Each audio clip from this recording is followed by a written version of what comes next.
Thanks for tuning in. I'm Michael Watson, and this is the InfluenceWatch podcast.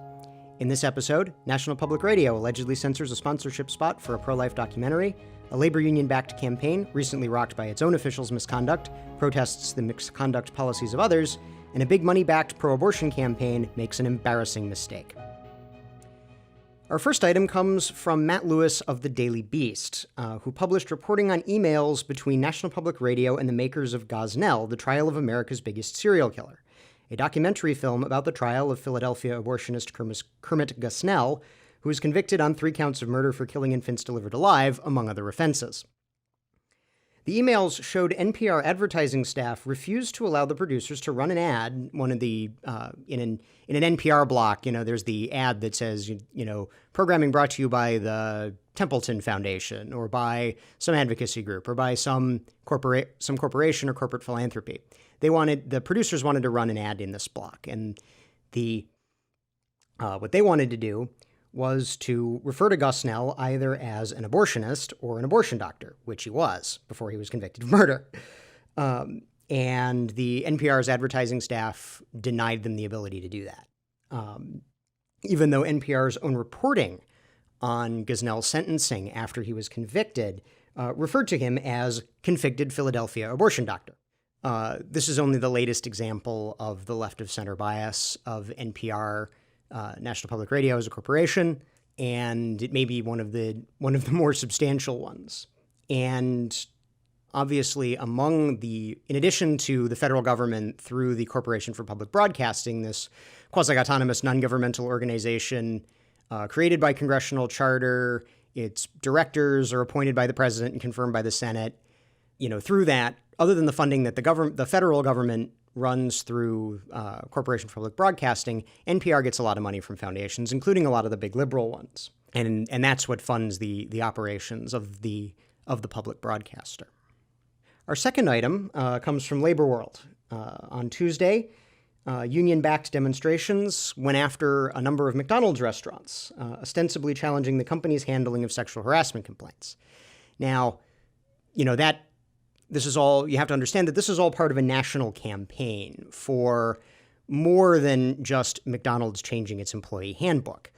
The Service Employees International Union, one of the largest labor unions in the United States, certainly probably the most politically involved labor union in the United States, have been pushing this so-called Fight for 15 campaign, 15 referring to the targeted federal minimum wage of $15 an hour, which is more than double the present level.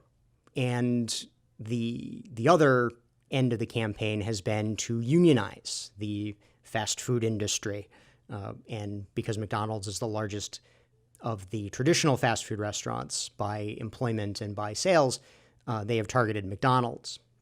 This campaign has been stage managed from the very beginning by SEIU and by its political consultants, Berlin Rosen, which is a political consultancy tied very closely to the left wing in New York City. Mayor de Blasio, former Attorney General before he had to resign amid allegations of domestic violence, Eric Schneiderman, and other key figures in New York City's left, who we discussed in an earlier podcast on de Blasio's New York.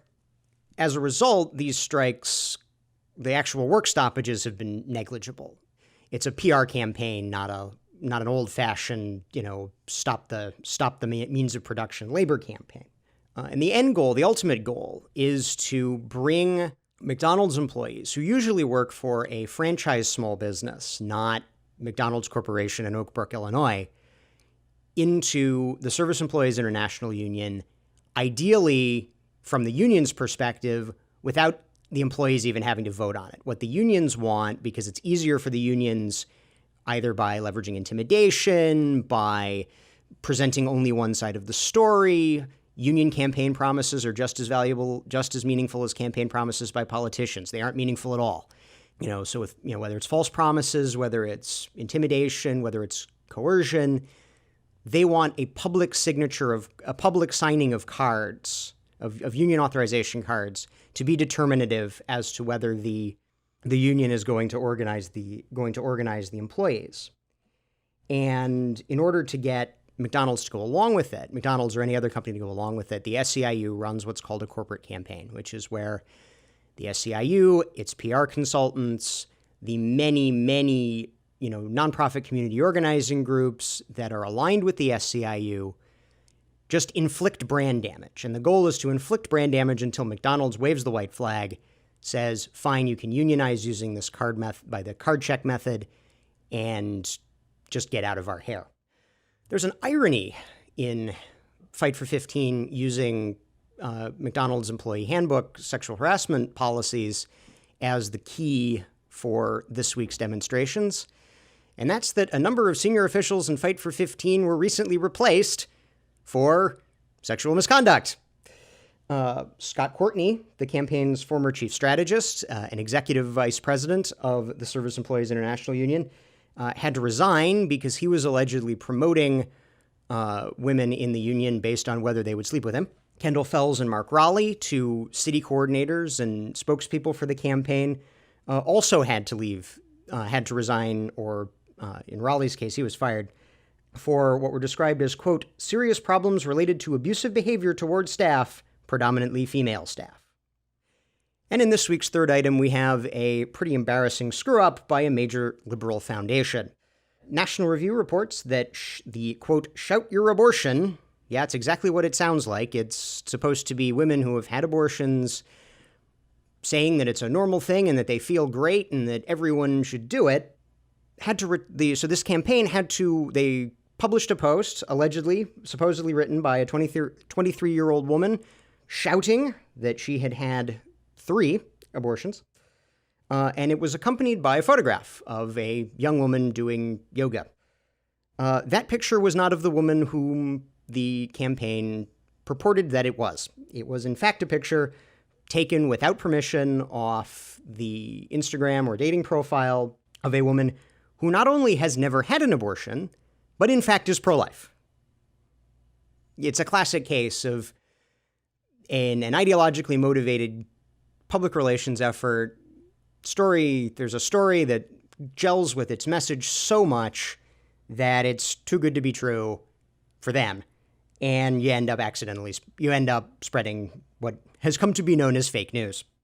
What this campaign is, this Shout Your Abortion campaign is it's a lot bigger than, people in their, bloggers in their basement who might make mistakes like this. This is a big campaign that is fiscally sponsored by a very large, very important, and very little known left-wing organization, NEO Philanthropy, which has a budget of roughly $40 million a year and is supported by all your major left-wing institutional funders, Ford Foundation, the Open Society Foundations, fiscally sponsors this project to, quote-unquote, normalize the practice of abortion. And how that works is that NEO Philanthropy essentially loans the people who run Shout Your Abortion the NEO Philanthropy's tax-exempt status. So that these institutional donors who want a tax write-off can give to NEO to run this project. And NEO is saying that this project is entirely in line with our values and it's something that we would do ourselves, which is why we're sponsoring it. NEO is a lot bigger than just this campaign. It has a number of left-wing issue areas and advocacy. Probably most notably, it convenes the Funders Committee on Civic Participation, which is a convening of major institutional liberal organizations, which conducts and coordinates what they call nonpartisan voter outreach, nonpartisan civic participation. In practice, this is voter registration and voter outreach to groups of people who are exceptionally likely to support the left. NEO Philanthropy also funds advocacy on behalf of illegal immigrants, and it also funds campaigns for more lenient school discipline and juvenile justice policies. Well, that's our show for this week. If you're listening to this on YouTube, we encourage you to subscribe on iTunes or Stitcher, and if you have subscribed, thank you very much, and please leave us a 5-star rating. We'll see you next week.